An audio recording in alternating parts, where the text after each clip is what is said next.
তাকবীর দিবেন বিবাহিতরা, and single people they have to keep quiet and keep silent. চুপ থাকবা সিঙ্গেল ভাইরা, তোমাদের কষ্ট খুব সামনে বেশি, সামনে শীতকাল আসতেছে, আমি বুঝতেছি ব্যাপারটা আর কি। তো আল্লাহ আমাদের সকলের বিয়েকে সহজ করে দিক, সকলে আমরা মন খুলে পড়ছি আমিন। বিবাহিত ভাইরা একটা কাশি দেন, দেখা যাক বিবাহিত ভাইরা জিতে না সিঙ্গেলরা জিতে। বিবাহিত ভাইরা বি রেডি, গেট রেডি, সবাই বিবাহিত ভাই তাকবীর দেন, লিল্লাহি তাকবীর। মোটামুটি চলে, খুব বেশি একটা খারাপ না। আচ্ছা সিঙ্গেল ভাইরা তোমরা দেখা যাক আজকে জিতে কারা, একটু শ্বাস নিয়ে নাও, লিল্লাহি তাকবীর।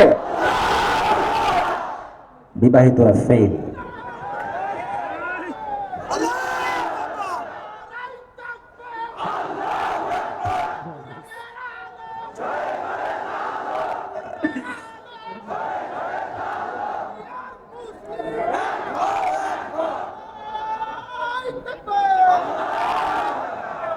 ভাই আপনার বিয়ে কনফার্ম, আল্লাহকে নেককার দিনদার বউ দিয়ে দিকে আমরা সকলে মন খুলে পড়ছি আমিন। আমি আজকে ভূমিকায় কোনো কথা বলতে চাই না, এখন আমি আমার ওয়াজের মূল সেন্ট্রাল থিমে ফিরে যাচ্ছি। যুবক ভাইয়েরা সবাই আমার চোখে চোখ রাখেন। আমি আজকে আমি এই বছর অনেক জায়গায় অনেক গিফট দিয়েছি, আজকে আমি একটা গিফট নিয়ে আসছি দেওয়ার জন্য, নিবেন তো ইনশাআল্লাহ? আজকে আমি যে গিফটটা নিয়ে আসছি সেটা হচ্ছে আমার পার্সোনাল একটা ইউজ করা টুপি। এটা একটু শো অফ করতে হবে না, আপনারা বুঝবেন না।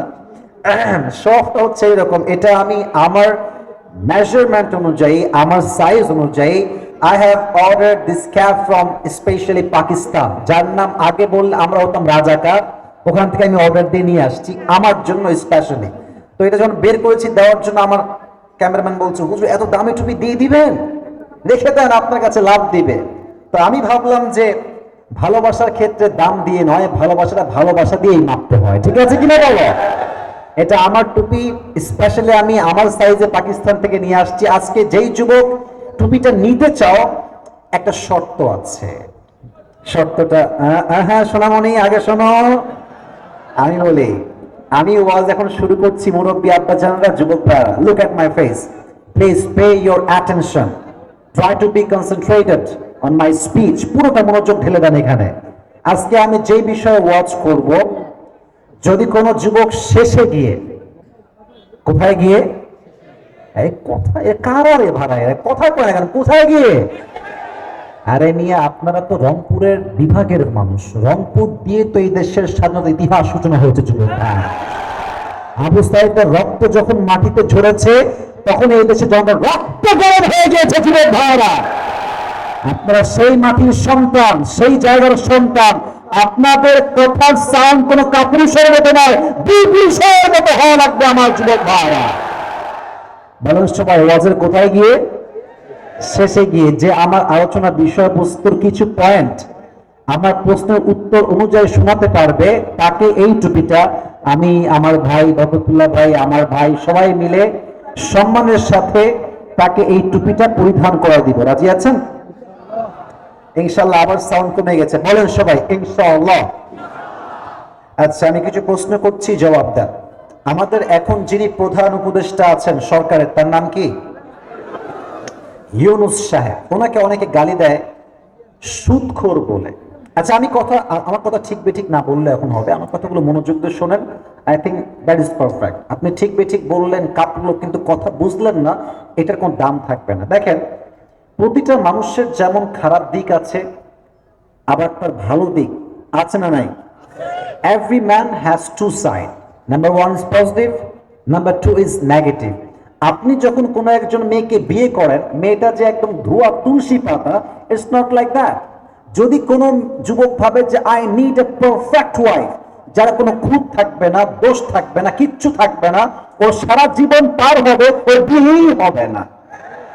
আপনাকে কাউকে বিয়ে করতে হবে, ওর ভালোটাও নিতে হবে, খারাপটাও নিতে হবে। তো চেঞ্জ করবেন কেমন করে? যদি কাউকে আপনি চেঞ্জ করতে চান, প্রথমে তার খারাপ দিক নয়, আগে তার ভালো দিক বলেন, শেষে গিয়ে বলেন যে তোমার তো সবই ভালো জান, এইটা ঠিক করলেই মনে হয় সব ঠিক হয়ে যায়, ও দেখবেন কয়েকদিনে আবার চেঞ্জ হয়ে যাবে। কথা ঠিক আছে কিনা বলেন? তো আমি একটা কথা সবাইকে জিজ্ঞেস করতে চাই আজকের এই মাটিতে, ইসলামের রাজ এই দেশে কায়েম হোক, এদেশে দিন কায়েম হোক, আমরা সবাই চাই কি চাই না? ডক্টর ইউনূস স্যারকে আমি একটা কথা বলতে চাই, আপনি যেই লাইনের হন না কেন, আমরা সবাই আপনাকে দল মত নির্বিশেষে ভালোবাসি। আমরা চাই এই দেশটাকে আপনি আমেরিকার লাইনে নয়, যুক্তরাষ্ট্রের লাইনে নয়, পশ্চিমা সভ্যতা দিয়ে নয়, এই দেশকে সোনালী দেশ বানাতে হলে আল্লাহর কোরআনটা দিয়ে দেশকে করতে হবে যুবক ভাইরা।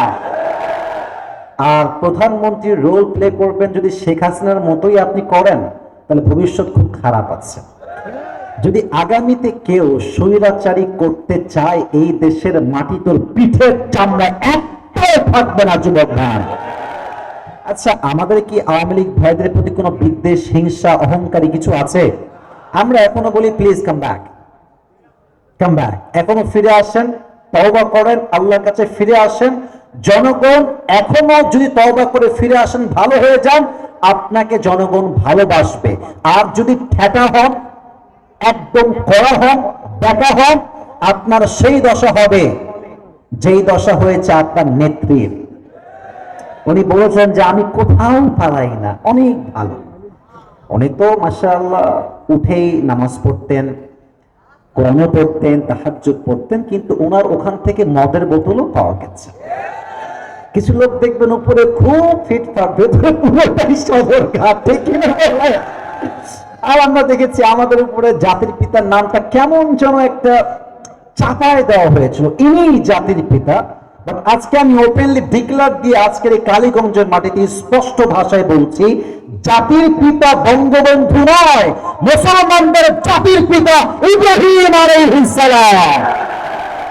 আপনারা কি আমার সাথে একমত না দ্বিমত? তাকবীর লাগবে না, একমত না দ্বিমত?